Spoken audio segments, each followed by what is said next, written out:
a mais um vídeo aqui do meu canal do YouTube. E hoje eu chamei aqui a Cris, que é consultora de amamentação. Inclusive, ela foi a minha consultora e salvou o TT da Bibi. E eu chamei ela para dar algumas dicas e tirar as principais dúvidas que vocês deixaram para mim lá no Instagram. Quer se apresentar, Cris? Tudo bem, gente? Um prazer estar participando aqui do canal. Obrigada pelo convite. E vamos conversar um pouquinho sobre a amamentação, essas principais dúvidas. Vou demonstrar aqui algumas coisas, então vamos começar.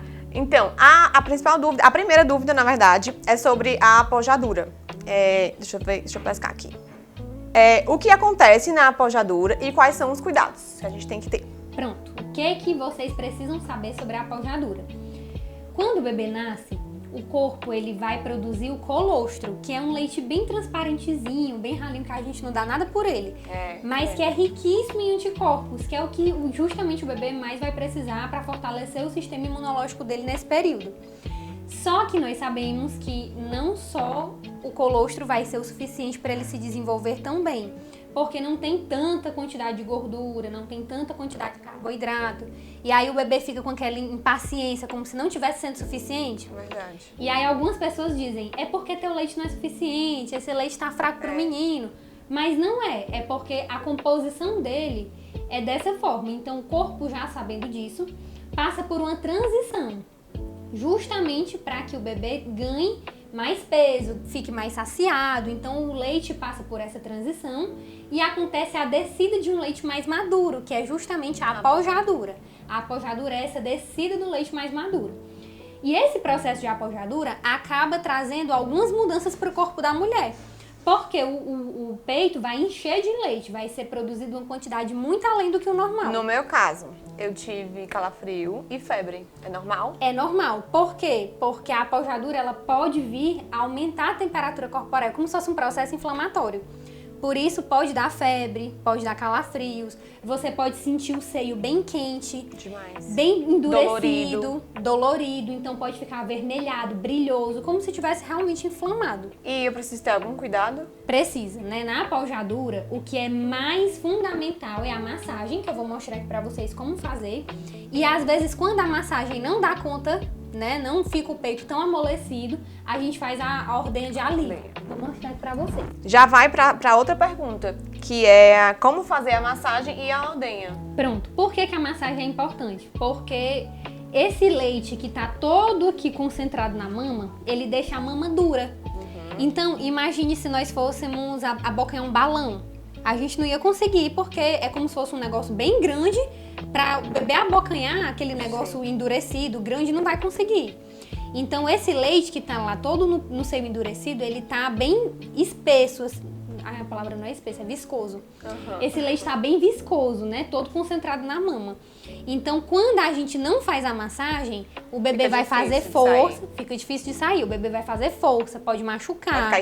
Vai ficar irritado e não vai conseguir extrair esse leite. Então, a massagem, ela vem deixar esse leite fluido, esse leite mais solto na mama. Por isso que ela é tão importante ser feita antes de toda a mamada. Toda mamada. Isso. Mas aí, se eu for dar de mamar no peito, por exemplo, direito, eu preciso fazer no esquerdo também? Também, porque você não sabe se seu bebê vai querer mamar os dois. Certo. Então, sempre faz nos dois seios. Então, como fazer essa massagem? Primeiro de tudo, apoiar as costas, porque a gente não vai conseguir fazer nada sem a gente estar bem apoiada, né? Porque a gente cansa, fica tensa. Apoiar bem as costas. Pega uma mão e apoia uma parte do peito, né, bem aberta, e com a outra, no lado oposto, você inicia pela areola. Sempre inicie pela areola e você vai fazendo como se a mama fosse uma espiral, para fazer por toda a região da mama. Então eu começo com 1 ou 2 dedinhos na região da areola, fazendo movimentos circulares, certo? Por toda essa região. Eu vou fazer várias vezes. Depois que eu deixar o mamilo bem macio, aí é que eu vou passar para o corpo da mama. Aí eu boto 3 ou 4 dedinhos e vou fazendo movimentos circulares, com pressão. Por que eu tenho que botar essa pressão? Porque eu preciso dissolver esses nódulos, essas placas de leite que estão aqui. Entendi. Se eu não dissolvo, o leite não vai ficar fluido. Ele vai ficar bem viscoso e difícil de ser extraído. Então, faça essa massagem por toda a mama. Peguei na minha mama, vi que ela tá flácida, está com a areola macia, pronto para o bebê mamar, é excelente. Mas se mesmo depois da massagem eu percebo que a mama ainda está endurecida, eu preciso fazer uma ordenha de alívio. Como o próprio nome já diz, é só para aliviar. Então eu ponho meus dedos nessa divisão da parte escura com a parte clara, empurro para trás, como se fosse no sentido da minha costela, e junto os dedos. Certo. A ordenha é essa.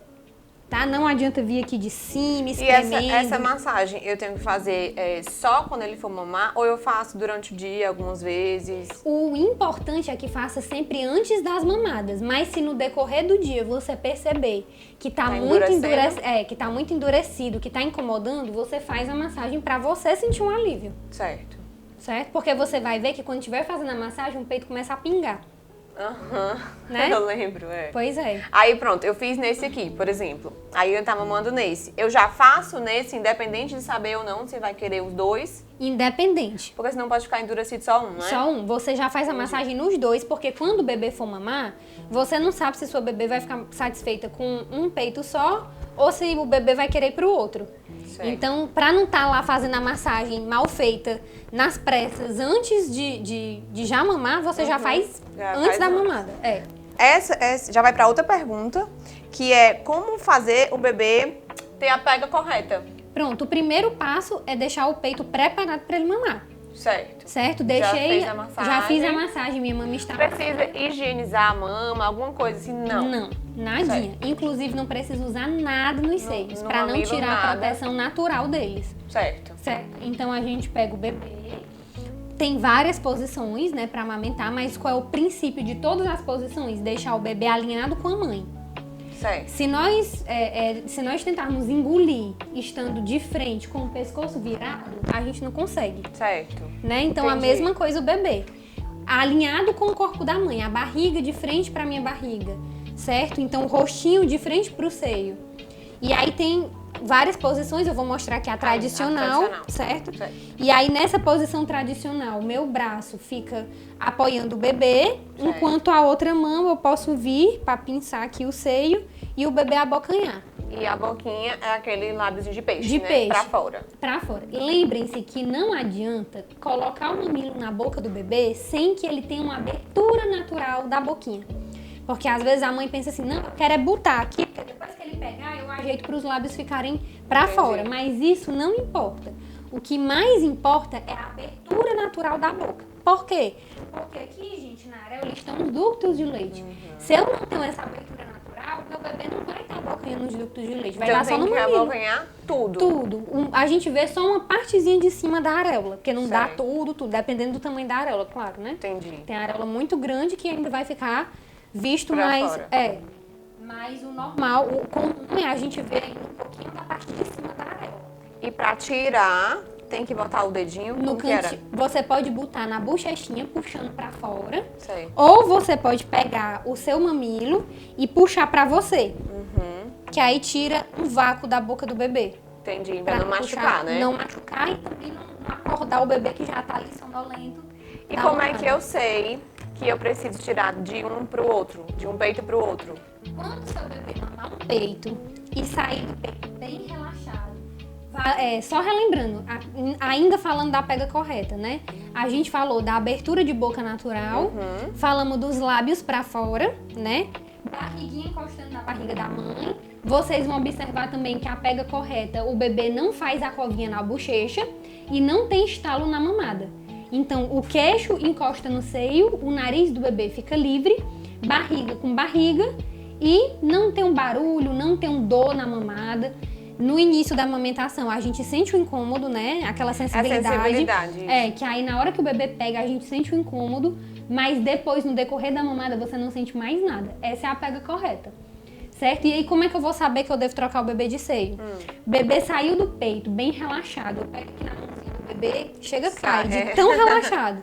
Bem tranquilo, apagado. Tô mexendo aqui nele pra botar pra rotar. Com aquele peito, ele ficou satisfeito. Mas aí, por exemplo, vamos supor que tá satisfeito com aquele peito. Eu preciso fazer alguma coisa no outro que ficou cheio? Não, se tiver muito cheio, incomodando, você pode ordenhar.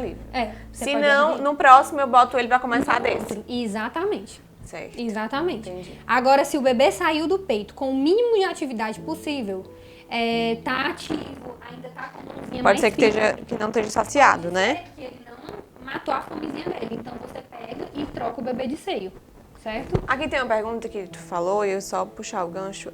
Existe algo que ajude na sensibilidade do mamilo nos primeiros dias? Não muito, né? Aquelas pomadas, não é bom, né? Não, a pomada, ela pode até, sendo usada incorretamente, ela pode ocasionar uma obstrução de ducto. Entendi. Porque, assim, tem uma marca muito conhecida no mercado que, quando a gente utiliza, ela é ultra hidratante. Então, ela é tão hidratante que, quando passada em grande quantidade na mama, o bebê escorrega na hora da Entendi. pega. E aquela história de pegar sol? Não é mais indicado. Não existe. Não tem tanta comprovação científica que vá fazer diferença, não. Até Certo. porque o risco de um câncer de pele, né, para ter algum benefício, o risco não Não compensa vale o a pena. benefício. Certo. Então, E o recorde de perguntas que a gente teve aqui, que é o que acho que toda mãe tem medo, o que eu como afeta o meu leite, gerando gases no bebê, que dizem que feijão, brócolis, que você come e o bebê tem cólica. E cólica a gente sabe que é um negócio complicado. pois é, o que são as cólicas, né, do bebê? Pra gente tentar entender o contexto. As cólicas, elas são causadas pela imaturidade do intestino do bebê. Então, assim, independente de qualquer coisa, o bebê pode vir a apresentar. Eu sei, mas pode ter uma piora? Pode piorar com alguns alimentos. Por exemplo, se eu comer batata doce, eu fico cheio de gases. Então, Sei. provavelmente, o meu bebê também vai ficar. Então, o que me deixaria, que eu já sei que O que feijão já- me deixa, então... Você evita. O que já lhe Evitar. causa mal-estar, você evita. Entendi. Então, o que é que você pode evitar? Comidas muito condimentadas, comidas com muito conservantes, Talvez refrigerante, né? com refrigerante, que tem muito gás. Essas comidas prontas, né, que já tem mais aqueles temperos artificiais, isso a gente evita. O mais natural possível, uma alimentação mais natural possível. Não adianta nessa época a gente fazer dieta restritiva, porque Entendi. a gente não aguenta. Você já gás. amamentou. Com certeza, morrendo de fome. Você sabe que após uma mamada a gente fica destruída, assim, com fome, tonta. Então a gente precisa caprichar na ingestão de líquidos e na boa alimentação. Então coma bem alimentos saudáveis, né, sem fritura, sem muito conservante, sem muito tempero industrializado, o mais natural possível. E aí o que já lhe causa desconforto, Pode você causar. evita. Aham. O feijão, uma dica, né, pra quem gosta muito, Deixar que de molho. faz o remolho. Deixa de molho, depois troca a água e depois deixa de molho de novo. Aí é que cozinha. Entendi. Tira mais as toxinas. Outra pergunta que eu recebi muito foi como iniciar o desmame. Talvez quando esteja voltando para o mercado de trabalho, tem que, não sei, né? Às vezes não se encaixa na rotina. Então, para iniciar esse desmame, o que eu preciso fazer? Pronto, tem duas coisas. Tem o desmame, que é pra ir deixando de amamentar, né? Que começa organizando as rotinas de mamada para depois deixar de amamentar. E tem a volta ao trabalho, que a gente pode só organizar a extração de leite para deixar o seu estoque lá e manter o aleitamento caso seja antes dos 6 meses, por exemplo. Certo. Que aí, nesse caso... Mas vamos supor que eu preciso sair ou viajar, alguma coisa assim, eu preciso deixar de amamentar. Você vai fazer deixar de amamentar? Deixar de amamentar. Eu acho que a pergunta foi realmente o desmame mesmo. Pode ser quando o bebê tiver um ano e meio. A questão do desmame é recomendado que o bebê mame exclusiva até os 6 meses, né? E como complementar até os 2 anos ou mais. Mas esse tempo, quem define é a família. Né? Não adianta a gente impor nada. Quem vai saber a realidade é quem está vivendo ela.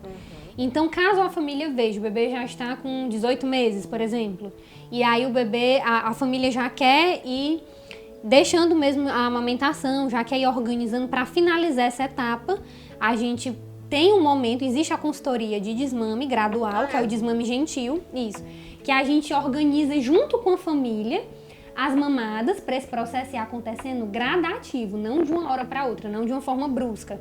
Até porque a criança precisa se acostumar. Exatamente. Né? Então, mas é porque eu já vi que teve várias pessoas relataram que no desmame sentiram muita dor, teve que enfaixar o peito, eu não sei, tipo, apertar. Mas aí é que tá, foi feito de forma brusca. Entendi. Quando a gente faz de forma gradual, essa produção de leite ela vai diminuindo gradativamente. Entendi. Por isso que precisa ser acompanhado. Entendi. Não pode ser feito de uma hora para outra, nem para a criança, nem para o seu organismo que ia estar lá produzindo loucamente com aquela rotina de mamada e aí de repente você para. é claro que o corpo sente. A rotina, volta ao trabalho. Sim. Seria, no caso, você ir tendo uma rotina de extração. Para deixar o estoque. Você organiza o seu estoque. Mas assim, organizando o estoque e não dando de mamar ao bebê diretamente, diminui também a produção? Diminui. Porque nesse caso, com o retorno ao trabalho, você já vai estar diminuindo as mamadas, então, né? Às vezes, quando existe o retorno ao trabalho, consequentemente o desmame vai acontecendo, ou não? Não necessariamente, depende muito da rotina da família. Então, por exemplo, no meu caso, quando eu voltei a trabalhar, a neném tinha 4 meses. Então, eu organizei o meu estoque de leite, eu dava de mamar antes de sair para o trabalho, deixava o estoque de leite para o período que eu ia ficar fora e quando eu voltava, era livre demanda. Ela mamava quantas vezes ela queria. Entendi. Então, mesmo depois que ela começou na introdução alimentar e tudo, era a amamentação livre demanda. Enquanto eu estivesse em casa, ela estava mamando. Então, isso não afetou muito minha produção. Entendi. E esse copinho aqui? Esse copinho é o copinho de shot de cachaça. Certo. Quando a gente precisa ofertar o leite, é claro que à medida que o bebê vai crescendo, né, vai mudando as formas que você pode oferecer o leite. A partir de 4 meses eu achei que ele tava aqui, o copinho, talvez por você dar... Me disseram na época, né, que quando eu fosse dar mamadeira, talvez ela fosse rejeitar o peito. Sim, por conta da confusão de bico. Exatamente, a confusão de bico. Aí o que diziam pra mim? Que eu tinha que ofertar ou na colher dosadora ou no copinho pra não ter confusão de bico. Exatamente, é isso mesmo. Mas acabou que eu fiz a mamadeira mesmo. Mas porque ela não conseguiu. A colher dosadora, ela não gostou. E aí, acabei entrando na fórmula por causa das mastites. Sim. E consegui ir na mamadeira. Mas esse copinho é justamente para não haver a confusão de bico. Isso, tanto o copo como a colher dosadora. Qual é o princípio? De deixar o bebê tipo semi-sentadinho. Vou deixar aqui para ficar dando para ver melhor. Certo. E aí o copinho ou a colher dosadora é colocado por baixo da linguinha, no lábio inferior. E aí o bebê vai buscando como se fosse um gatinho. Então é bem tranquilo, você vai virando o copinho, a colher dosadora, à medida que o bebê vai sugando. Claro, fazendo pausas para o bebê respirar, para o bebê engolir. Não tem como a gente botar de uma vez o leite, porque o bebê não sabe. Eu achei que, então no caso é como se fosse um gatinho, né? Bota embaixo da língua. Embaixo da linguinha, na hora que encosta. Acho que talvez eu errei tudo. Ele já vai sugando. Então, na hora que você encosta, já vai com a linguinha canolando e buscando o leitinho. Aí você faz as pausas, porque no seio o bebê não para. Mama e dá aquela pausa. Dá uma cansadinha. Pra respirar, se recompor. A mesma coisa aqui, a gente para um pouquinho, depois volta. Não foi uma pergunta, mas eu acabei de lembrar. Na época que eu tava amamentando, eu nunca sabia o tempo, porque antigamente diziam pra você, faziam, né? Botavam o bebê aqui e davam uns tapinhas nas costas. Mas depois disseram que isso não existia mais. E aí eu nunca sabia o tempo suficiente que tinha que deixar ela em pezinha pra rotar, pro leite descer. Aí às vezes eu tinha medo de dormir, entendeu? Segurando. Existe um tempo? Existe. Assim, atualmente, né, a recomendação da Sociedade Brasileira de Pediatria é que se você tem certeza, plena certeza, absoluta de que a pega foi correta, foi perfeita, não precisa colocar o bebê para rotar, porque a vedação foi perfeita. Porém, contudo, todavia, somos mães e estamos numa condição de exaustão, de insegurança, medo, de né? medo. Verdade. Então, nós não temos certeza de que aquela pega foi perfeita. É por isso que tem vezes que ela rota e às vezes não. Às vezes não, exatamente. E por isso que às vezes não eu ficava, meu Deus, será que já tá bom? Pois é, então você coloca pra rotar, porque a gente não tem como saber se a pega foi perfeita e não entrou nada de ar. Então a gente coloca pra rotar, deixa 15 a 20 minutos em pezinho, nessa posição tradicional, ou nessa posição semi-inclinada, semi-sentado. Certo. Ó, aqui também já dá certo. Porque aqui se adormecer, tranquilo, já pode deitar no berço. Bem apoiadinho. Entendi. Temos uma última pergunta. Existe alguma forma de prevenir a mastite? A mastite, ela pode ser causada por fissura, né, por ter entrada de bactéria, ou então do não esvaziamento mamário. Então, se eu não faço a massagem direitinho, não tô tendo esvaziamento direitinho daquele peito, o leite vai estar ali acumulado. Sei. Então, pode ser que vire algo mais sério, né? E tenha repercussões piores. Aqueles nódulos de leite que eu tive, Sim. era mastite? Era. Ficou escuro. Que ficou bem avermelhado, né? Foi. Bem dolorido naquela região. E alto, parecia um Isso, tumor. Isso. Então, nesses casos, nesse período da apojadura, que é um período muito crítico, a gente evita banhos mornos, Ixi. compressas mornas, porque vão fazer uma vasodilatação e vai sair mais Aumentar o leite num volume. local que já está cheio. Então, se eu fosse fazer uma compressa, seria gelada. Gelada no localzinho só. Só naquele ponto que tá mais do avermelhado. nódulo, entendi. Mas assim, cada caso tem que ser avaliado. Então, caso alguém estiver assistindo, perceba que tem alguma alteração, tá com a região da mama mais avermelhada, mais dolorida, chame a ajuda. Porque não é só pegar uma compressa e colocar ali, é fazer o manejo da massagem. Tem que desfazer o nódulo, Tem que né? desfazer o nódulo, tem que tentar deixar esse peito mais macio possível. Se não, pode até ter que drenar. Drenar, que eu me pode lembro. virar um abscesso e ter que drenar. Eu lembro, era meu momento. Então, esse vídeo a gente tirou as dúvidas sobre amamentação e a gente se vê no próximo vídeo sobre os primeiros cuidados com o bebê. Obrigada, Cris. Por nada.